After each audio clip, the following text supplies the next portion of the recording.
So today I'm interviewing Alex Cline. Alex Cline is my friend.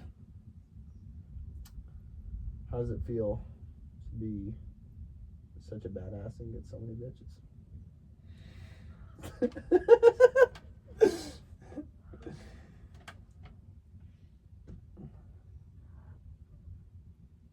What, are you gonna answer it or not? Is this a real question? Yeah. Yeah. That's not how I would phrase it, first of all. Yeah. Okay. Yeah, I don't know how to answer that. That's fine. And you're 35? I'll be 35 in a couple months, September. Okay, 34. And then let's go back to young, small Alex. Where were you born? Chicago. Chicago. Yeah, technically Oak Lawn, which is right outside Chicago. Okay. Or maybe it's part of Chicago. I don't know. Mm-hmm. Yep. Cool. And then you have many siblings, don't you? 6. 6. Yeah, there's 7 of us. There's 5 boys and 2 girls. Okay. And are you the oldest? No. I have 2 younger than me and 4 older than me. Okay. That's cool. And then what was your house like growing up? Did your mom and dad get along? Are they still together? They're still together. Uh-huh. Growing up was fun. It's like we hung out as a family like most days. We all had friends and stuff though, so we would like go out and hang out with our friends. Okay. But in the house was fun. We'd spend time together. We'd eat dinner together pretty much every night. That's legit. And my parents, yeah, overall I think it's hard to say like yeah, they got along. I think it's easy for me to like witness their relationship as their child and like critique it, but I don't know what it's like to raise 7 kids. That's interesting because I only have one sibling. So what was it like growing up with so many siblings? Yeah, I was never alone. Mm. I could count on one hand the amount of times that I was alone as a kid. Mm. And yeah, I feel like it was like you're always with the friends or doing some shit or spending time with other people. Mm-hmm. Yeah, and overall it's nice, but I don't really know what the difference is. Like I don't know what it's like to only have one sibling or like not have any. Mm. So I don't really have anything to compare it to, you know. That makes sense. What were you into as a young child? What did you like? Hanging out with my friends. Same shit now. Same shit. Yeah, same stuff. And movement. Like I skateboarded a ton. Mm-hmm. Rode my bike. We rollerbladed. We played football. We played basketball. We played soccer. Mm. Pretty much just sports. Like we were like, I was like a neighborhood like hooligan, you know, just like messing around and getting dirty. Mm. Like, yeah, just being a little boy. What did your dad do for a profession? What did your mother do? My dad was a cop, and he also, I think I told you this, he was a clown. I didn't know that. You didn't know that?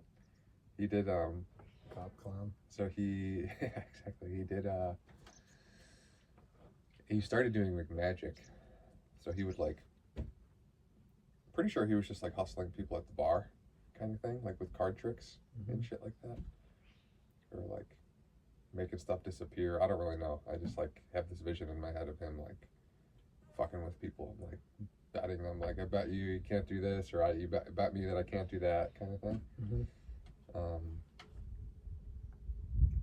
But anyways, that led to him going to like actual clown school, which I think him and my mom did together. They just kind of did it as like a goof, I think. Mm. Like my dad was interested in magic tricks, but I think they went and did some clowning thing together. Mm-hmm. And then after that, he just saw a business opportunity, and he would literally do like birthday parties and events, all sorts of shit. And it was like funny for the kids, and then also as an adult, you're just like watching this. What the hell? Yeah. But our caller ID, because he was in the Yellow Pages, and it was on our home phone was under a business. So when I would call my friends, their caller ID would show up as this clown name, which was hilarious. which was Rooster T Magic Clown. So Rooster T Magic Clown would show up on the caller ID. Okay. And it was embarrassing. Like, really? As a kid, it's like, why is it Rooster T Magic Clown? And I have to tell them, like, oh, my dad's a clown. And like, as a kid, you get made fun of for that shit. What were you like as a student? Were you a good student? I had good grades. Was I a good student?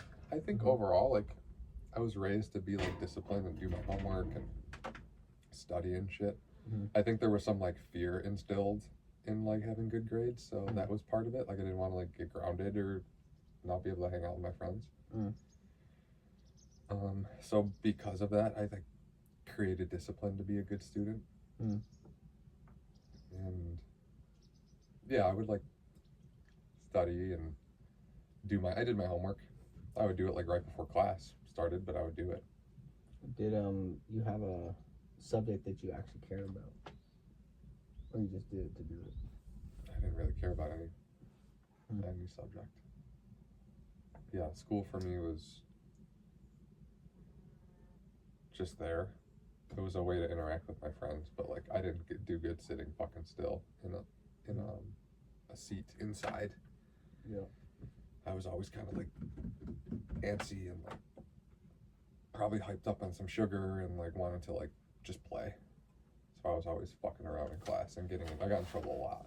Like a lot. Yeah, that makes sense.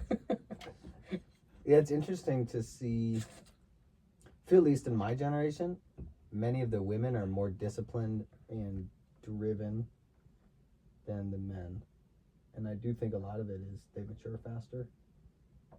Boys just can't sit still in school. It's very hard for that. But you play sports in school? What'd you do? Soccer since I was in like kindergarten. Okay. Basketball. Played football until like I stopped playing in high school. I was really small when I was a freshman. I also I went to school, or I was a year younger than all my friends because I got into school like a little earlier because my parents just were trying to like get me out of the house basically. So everyone in my grade was just older than me. I was the youngest person. So like I was always a little smaller. That's why it's like why I say that. I was small, so I'd be playing like football with my friends who were like, some of them were like 50 pounds heavier than me, 100 pounds heavier than me. But yeah, I did all that. I was boxing. I played baseball for a little bit. I wanted to play hockey, but it was too expensive. Okay. Like ice hockey. And then as you get older, when did you stay away from most drugs in school? I drank when I started drinking when I was 13. 13? Yeah. Which is way too young. Yeah, that's crazy. Yeah. 13. Like, was it just with your friends? Would you guys get fucked up? Yeah, we would just get drunk together, and I was against it for a long time, and my friends knew that. Like, I was like vocal about it. I would like say that they were stupid for drinking, which I was just like regurgitating what my parents would tell me. But they were right. Like, when I see a 13-year-old kid, I'm like, you should not be doing any fucking drugs. Very young to start drinking. Yeah. And then when did you first smoke weed? When I was 17. 17. When I went to college. I was in college for like a year and a half. And the first month, I remember his name. His name was Zach. He was like your classic stoner, like just as classic stoner as it gets. And he gave me some weed. Interesting. It was really fun. I remember where I was. Remember what I was doing. It was a good time. So break down like your like 11th grade, 12th grade. What was the message from your parents? Like, we need you to go to school farther. Why did you end up going to college? I just went because that's what everyone was doing. Right. Even the school I went to the only reason I even went to that school was because my friend was like, hey, do you want to like be roommates? And I was like, yeah, where are you going to apply? Mm-hmm. And he told me, and I was like, okay. But like, I didn't really want to go to school. And my dad was encouraging me to join like a trade school, like be an electrician or like be an apprentice somewhere. Mm-hmm.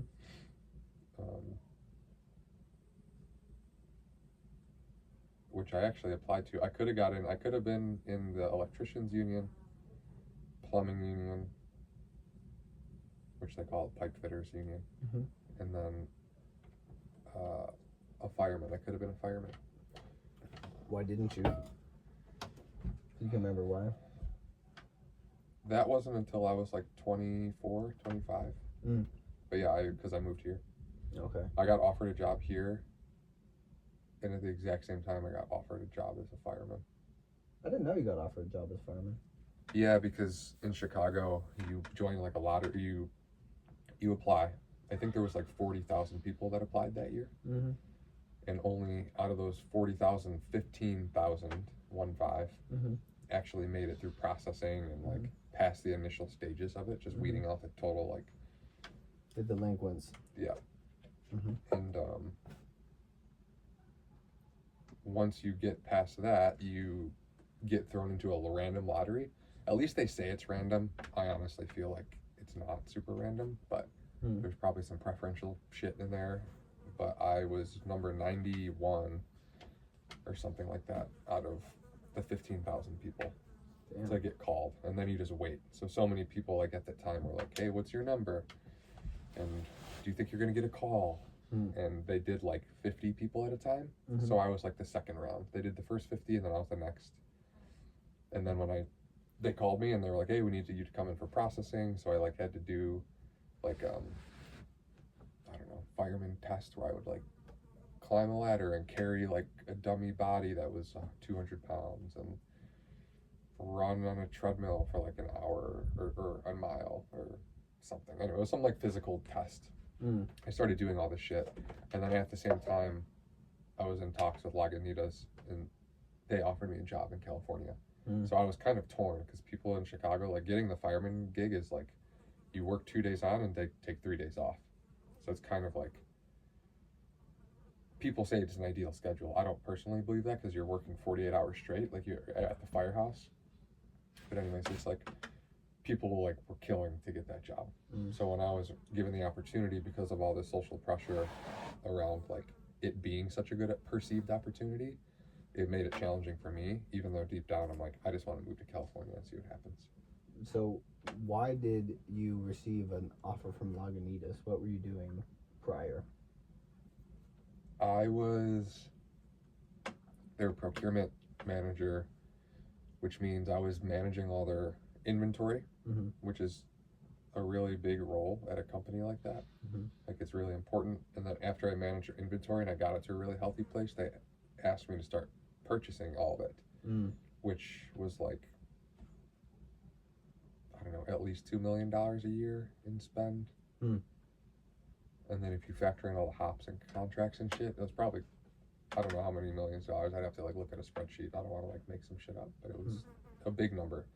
So I was managing that in Chicago, and then they offered me a job in Petaluma because it made more sense to have one individual managing the whole portfolio for like economies of scale, opposed to us operating as separate entities. We were kind of operating as two entities in a way because Lagunitas Chicago was buying all their own packaging and all their own grains and hops and shit, and then Petaluma was doing the same, Petaluma, California. So they saw the opportunity because the Chicago numbers were great. Petaluma numbers were like, yeah, it was kind of like not great. So they were like, hey, can you do this for both, but we need you at our flagship location in Petaluma. Okay, so, and then it's interesting because the Lagunitas position exposed you to business on a large scale. Lagunitas, if you guys don't know, is a huge beer company. It's one of the biggest. Biggest craft beverages, and in 2018 was the final acquisition with Heineken. It was $1 billion acquisition. So this is a huge corporate entity. And I'm curious if you were interested in business before this, or if this was your first exposure to it. I wasn't even really interested in business at that time. I was just interested in having a job. I was like, that makes sense. it's like, how can I make money? And I live in an expensive place. Right. So yeah, I didn't even think. It wasn't until Cookies, which is the cannabis company, that's when I just started. What happened is, I started working at Cookies. I was like their 10th employee or something like that in the legal market, and I started seeing all these owners of these cannabis companies that were like some dude in like ripped dirty jeans, like smoking a cigarette. He like, just people like, they didn't look like they owned a business. And I was like, if this fucking guy can do it, like I can do that. At least that's what I was telling myself. So I think I was just exposed to a different level of like, wait, you run this company? And that started happening more. I was managing all of our licensee partners, even though that wasn't technically my role, but it just so happened that I was helping so much with these. This is for Cookies now. Yeah, like we would license our brand out to people in different states, and they would need to get it set up and basically be like, how do I like operate as Cookies? And I would help them with packaging. I would help them with like what the brand is all about or how it started. Basically keeping the quality of our brand as much as we can control the same across every licensee. It's like a McDonald's. Like if your McDonald's in Michigan tastes different than your McDonald's in Ohio, it's like you have a problem. You need it to be consistent. So we through that, I started meeting all these owners in like C-suite of people. So they're like CEO and their COO and their CMO and all these people, and I'm like, these are just people like me. Like I could do this. Why am I just like in a role? Why don't I start my own thing? So that's like when the thoughts really started coming. Like I could do this. I don't need to like be at a company. Interesting. And then it's interesting because consumer packaged goods is a very unsexy industry. Many people don't even realize it exists. It's not fancy or sexy like tech or like finance. But it's like everything. It's everywhere, which is very interesting. And you just fell into it, sort of. Totally. Yeah, I didn't mean to. Even at Lagunitas, my first role there wasn't anything like that important. I just was managing their inventory and we called it the swag shop. It was like all the merch. So I was like, when I first got there, I just like saw it was just like a closet full of like shit, and it like gave me anxiety to even look at all our inventory. We didn't know what the numbers were, and they were having trouble, and I was like, I could fix this. So I did, and that's when like I started getting recognized for like inventory management. But the reason I'm bringing that up is because when I first started there, like I was making like $14 an hour or some pretty shitty wage. And then it's just you just kept learning shit. You just kept constantly trying to improve your understanding and the processes that were happening. Exactly. I saw an opportunity. Like the brewery in Chicago was just empty. Like it was like a big warehouse space. The warehouse space that was there was called CineSpace, and they would film movies out of there. Have you seen the movie The Dark Knight, Batman? Yes. That a lot of the scenes in that movie, I don't know about a lot, but several of the scenes were in that with the school bus space. Not with the school bus, but there's a scene where there's that really big pile of money. Oh, that was shot there. He burns it. It was in that building. Damn, there's nothing happening there. Yeah, so it was just like a lot of empty space, and then they put in a whole bunch of massive tanks. Like on our pad, there was probably like 2,750 barrel tanks, which are like, for context, maybe like 3/4 of the size of a tree. Damn. And there was like 20 of them. Huge. Yeah, it was huge. And that was the only real thing, and then everything else was like packaging and the actual finished product, but it was scattered it was like a mess. So it was easy for me to be like, I can fix that, and I could fix that. I'm just like organizing shit. I was like a glorified organizer because no one else was doing it. Interesting.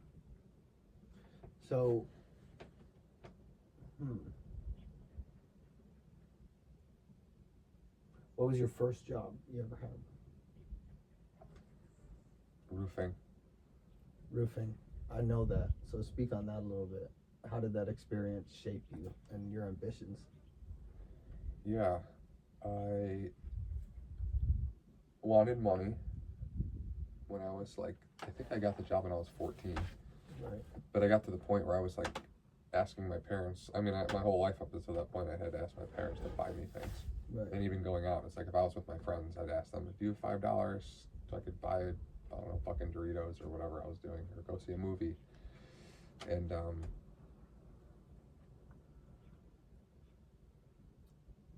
then I basically got to the point where my parents were like, "We can't keep just, like, you need to get a job. Right. We're not going to keep paying for your fucking Doritos and shit. It's Right. like, go get a job." Mm-hmm. And I was really resistant for a while, but at the time I was in a band and I was 14. The singer at the time, he was, I think, 24, 25. Mm-hmm. And him and his dad owned a roofing company. And he was like, "You can come work with me." He's like, "We're going to pay you like $20 an hour in cash." And I'm like, "Yeah." I was like, "Okay." Minimum wage was like $12. Mm-hmm. So I started doing that and it was fucking hard. It was so hard. Like, I'd have to carry shingles. At this time, too, I was 105 pounds. Yeah. And I was carrying 60-pound bundles of shingles on my shoulder up a ladder, like anywhere between like 10 and 50 feet. And then I have to plop it on the roof and then go back down and get more. Sometimes we'd have a crane and it would put it up there for it. But point is, it was hard-ass work. It was hot. It was in Chicago summer, so it's like 90 degrees outside, and then when you're up on the roof and then you have like shingles and fiberglass reflecting back at you, it's like 100+ degrees. So it was hard as hell, but I got paid after every job. So like after let's say I did the roof on this house, which is probably the nicest thing on this house, or the newest thing, I would get paid like, I don't know, like $1,000 or something, like between $700 and like $2,000 for finishing a job, and it was all in cash. I was like, now I have money. Mm-hmm. And that's when I like realized that if I put in work, especially busting my ass, like I'm gonna get paid. So it became like, that was the trade-off. It was like, there'd be days where I'm like, this sucks, I don't want to fucking do this, I don't want to wake up and be here, it's like 5 in the morning, but then I get paid and I'm like, oh yeah, that's why I do this. I could buy my own clothes, I could buy my own food. For those of you watching who have never done trade work or any blue collar type of work, roofing is notoriously one of the most brutal forms of that. It's dangerous. You're completely exposed. It's the people who do it long term, massive respect. Those guys are beasts. Straight up. I don't want to do Physical and that mental beasts. So I wanted to ask you about that, because now you're 34. You like business and being autonomous, having your own consultancies, etc. How did that early experience, gosh, almost 20 years ago now, more, it was like that first taste of reality. This is how the world is. How did that start to shape your mindset of what I want out of my life? Because the first job is very impactful, I believe, especially on a man. I would agree with that. I didn't think about it at the time. It's all hindsight. Like when I was doing this, I was just like getting by. Right. I'm like, how do I buy my snacks and like buy beer, and buy some clothes, because I wore hand-me-downs up until that point in my life. My parents would buy me some new stuff, so it's not fully fair. But like I mainly wore hand-me-downs. So yeah, I didn't really think about it, but I knew that I needed to make my own money to buy things for myself, and I couldn't rely. Like it was the thing that happened is I was no longer latched on to my parents for financial security. Right. It became my own, at least for like fun. You know, they still paid for my food and like place to stay, school, housing. It's like I was just a kid, like I was a teenager, but. Yeah. I shouldn't answer my question. What was your question? In hindsight, how did that shape what you wanted out of your life and how you wanted your work to look? If it did at all. I'm pretty sure it did. I think I just saw how to make money. I think it created an awareness for me around what putting in hard work could create for myself. It's like if I put in hard work in this job, I get to make money to like do the things that I want to do. It was just like that simple. It's like, oh, I could like work really hard, even though I don't love this, but then it makes me money, and that's just what the rest of the world does. You know, I didn't have any context. I didn't know what everyone else did specifically. I just knew that people would wake up and they go to work from 8 to 5 or whatever, and then they come home. So I was like, oh, I have to do that, I guess. Interesting. Okay. And then that is interesting. When did health become like a primary focus in your life? When I was in high school. High school. And I don't know, I guess primary focus at the time, I was 13 and all my friends were bigger than me and I really wanted to work out. I was like, I need to gain weight. I'm like, all my friends are way too big. So you were skinny? Oh, I was 105 pounds. Okay, so you grew up really skinny. Yeah, I was super rail thin. Wow. Just like skin and bones. Huh. So I started in high school, I was like, I want to start working out. Right. And I started, and then at the same time, I was like, if I start working out, I should probably like be eating salad and like whatever healthy was back then. So I started really getting into that, and through working out, I still have the sheet actually. It's a piece of paper where I started researching like protein powders, and I was like, well, I want to be healthy, so I'm gonna look up all the ingredients in these things I buy. So I'd look at the protein. There'd be like 20 ingredients. I would just literally Google them one at a time, and I made a list. I have this piece of paper I wrote on. It's actually very clean, especially my handwriting sucks ass, but like I still have this thing, and I would write the ingredients that were showing up, and then next to it I would write what the side effects were, and then I had a column for like, should I consume this, yes or no. So that's when your interest in health and fitness really began. Yeah. That's interesting, yeah. And you still maintain that today, and I would argue that that is probably the most important area of your life that you focus on the most. Would you agree? Yeah, health and admittedly like career and money. Just like sustain my life that I've built. I can't just like stop making money. I mean, I guess I did for the last year because I've had money saved. But I need to focus on like business too, because I want to live out here, and the only way to do that is like to make money. Right. I agree with that. Huh. Interesting. Now you also have an interesting outlook, I believe, on traditional careers and retirement. We spoke on it before. Speak on that. How do you view that?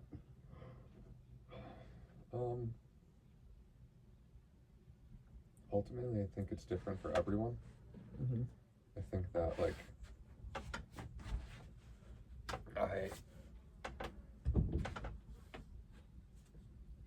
at first my mentality was like, I want to retire when I'm 40, just because in my brain it was like I can just make a bunch of money and then not work again. But as time goes on, I realize how important it is to spend my time doing something that is driving me and meeting my needs of like accomplishing hard tasks. I think is really important for me, and I think for men in general, but like accomplishing hard things, solving problems, having a focus, where if let's say I did theoretically retire at 40, what do I do? I think in my brain, I'm like, I'm just going to hang out on the beach, and you know, like the classic, like, oh, we can hang out on a beach somewhere. It's like, that's cool, but like, I'm going to get really sick of that. You probably get super depressed. Right. And like, I need something to do. Yes. So now where my head is like, I do want to create wealth for myself, and I want to have a home, and I want to have kids, and I want to have money to sustain that without stressing out. Mm-hmm. But I want to do it, and I'm going to do it in a way that is meaningful for me, and it's time well spent. Mm-hmm. I don't want to just like get a job because it makes me money. I want to be doing this because it actually is like interesting and pushing me in all those ways that I just said. Interesting.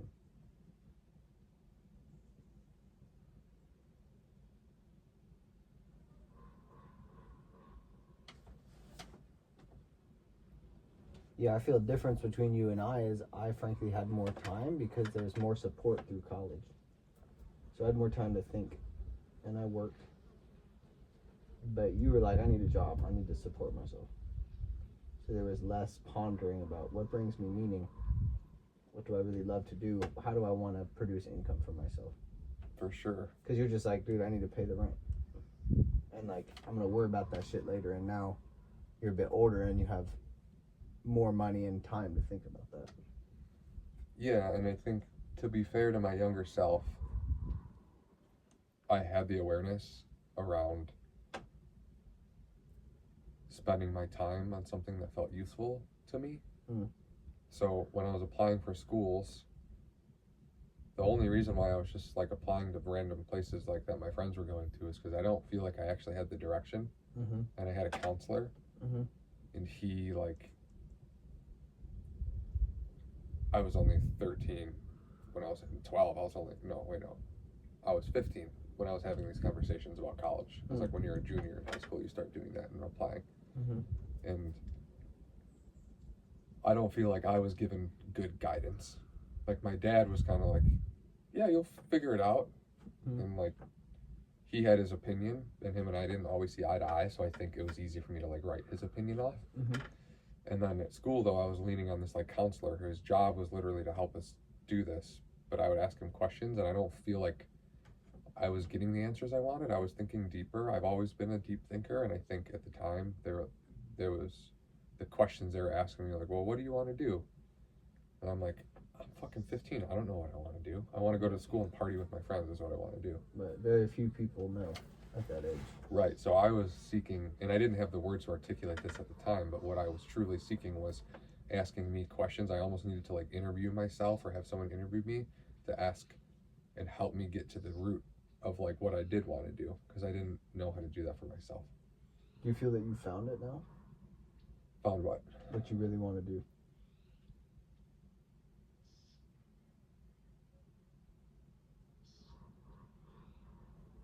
Not necessarily. I have an idea of what my life, I know what I want my life to look like, but I can't say I like have some big calling towards any specific thing or task that will make me money. Interesting. I'm doing right now what I know how to do, and it is enjoyable and it's fun and it's challenging. Mm-hmm. It's scratching all the itches that I want to scratch. Mm-hmm. But I think part of it is like just choosing and making a decision. I do think there's some people who are like, I know that I want to do this, and just they make a decision. Mm-hmm. I think for me, and this is probably because I tend to just like be good at things when I try them, which is like great, but also detrimental because it's like makes me indecisive. It's like, well, I could be good at anything if I really try. It's like this story I told myself, which I do believe, but it creates a challenge because then it's like, well, now the world is my oyster, but like, what do I pick? How do I pick something? Embarrassment of riches. Okay.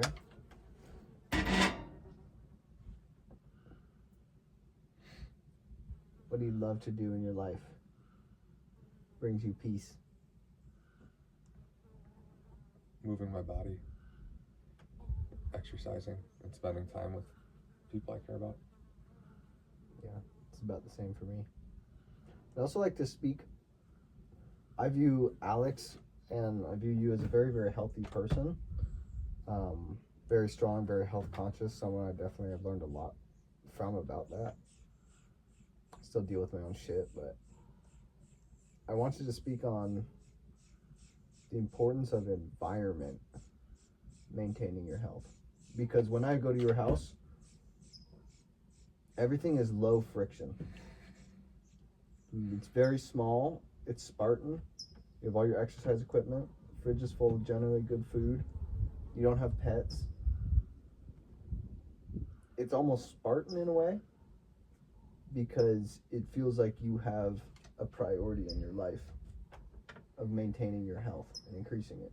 And so I want to give me your thoughts on your environment and the importance of that in maintaining your health, because it's a very underrated subject. Many people don't consider it. Yeah, I think that humans are very adaptable to their environment. Mm-hmm. So we can control, for the most part, what our environment is going to be. Mm. So there's like a choice to be made of, because we adapt, and I think subconsciously we adapt and consciously we adapt to wherever we're at, whether it's for better or for worse. And I think that we have a choice to make to put ourselves in an environment that will create the best case scenario for ourselves. Mm. So for me, it's like if I can control my environment and I can make it clean and I can have healthy things in my fridge and have the exercise equipment, I'm probably going to eat the healthy thing and I'm probably going to use the exercise equipment. Right. Whereas if I have like unhealthy food around, I will eat it, right? That's kind of like a lot of people, it's like, oh, I don't buy ice cream because I know if it's in my freezer, I'm going to eat it. Straight up. So that's kind of how I view environment in general. And it goes down to like physical things like chairs and lighting and water and food, whatever, all these things, but also like the people. So it's like, again, if I can control the people who I'm hanging out with most of the time. Like I can't like go to a coffee shop and expect to like control who's there, but I can choose who I'm spending time with, like even right now. Mm-hmm. And if I'm spending time with people who have healthy practices, then I'm now more likely to adopt that for myself. But if I spend time with people who want to like stay up late and like smoke cigarettes or whatever, any habit that we could deem as like unhealthy, it's easier to do that when I'm exposed to it and it's directly in front of me in my environment. Interesting. Yeah, that's a very interesting point.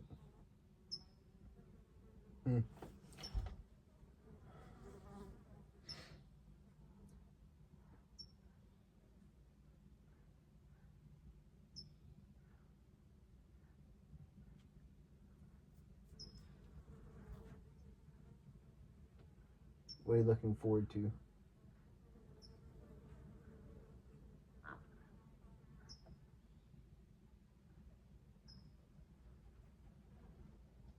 I don't fully know how to answer that question necessarily because I'm trying not to create a mindset where I have to look forward to something. Meaning, I'd like to just enjoy everything I'm doing for the most part. Like I want to, like the answer I want to give you is like I'm looking forward to like just right now, like what's in front of me.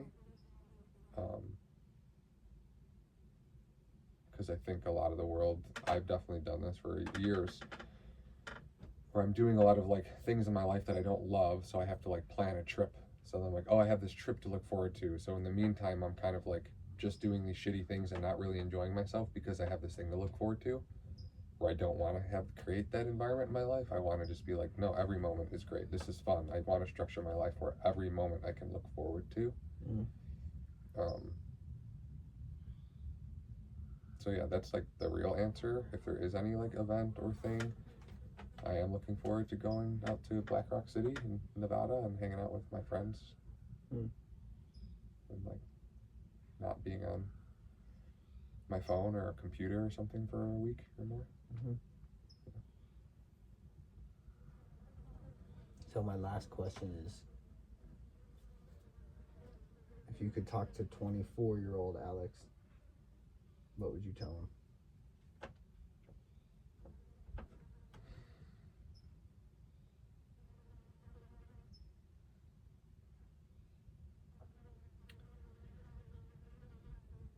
tell him to trust his intuition, because it's usually right.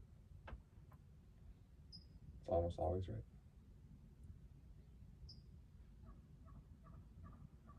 Have faith and that things will work out. It doesn't need to be like faith in a higher power, but just faith in myself, really. It's like knowing that I'm going to figure it out, even when it doesn't feel like I will.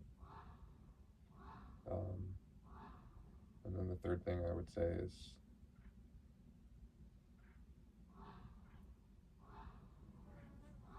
that I would try to tell him, my past self, that the world is filled with so much uncertainty that the path of least resistance in living life is recognizing and accepting that life is full of uncertainties, and that the best way to navigate life that I have found is with that mindset. Like navigating, like we might think we have this plan and we're doing all these things, and then something happens, like you get injured, and now I'm sad and I'm frustrated because I'm injured. And when I really allow myself to adopt that mentality of the uncertainty mindset, I just have to roll with it. And life is good when I do that. It's like, okay, I can't play beach volleyball right now, even though I love doing that and that's my social time. But instead of me focusing so much on what I can't do, I need to just focus on what I can do.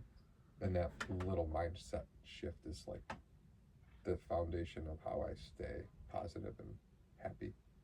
So it's a very stoic philosophy from Seneca and Aurelius, which is what you're describing, which is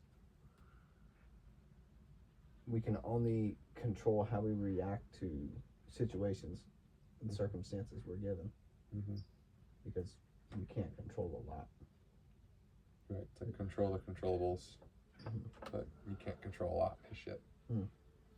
What is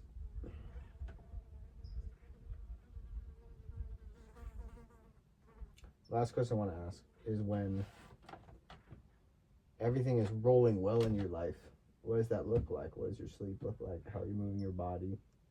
What does your work life look like? Who are you seeing? Who are you around? Where are you? It's like a rolling routine where you have a lot of peace.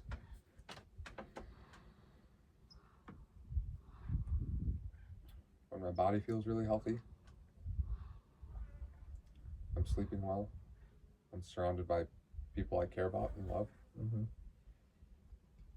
When money's coming in, it's like basically like creating these securities that I can create, and having time in nature is important. Like basically being as healthy as I can physically, mentally, and emotionally. And a big part of that is like who I'm spending my time with, where I'm at, am I outside, am I inside under like lights that don't feel good for me. Right.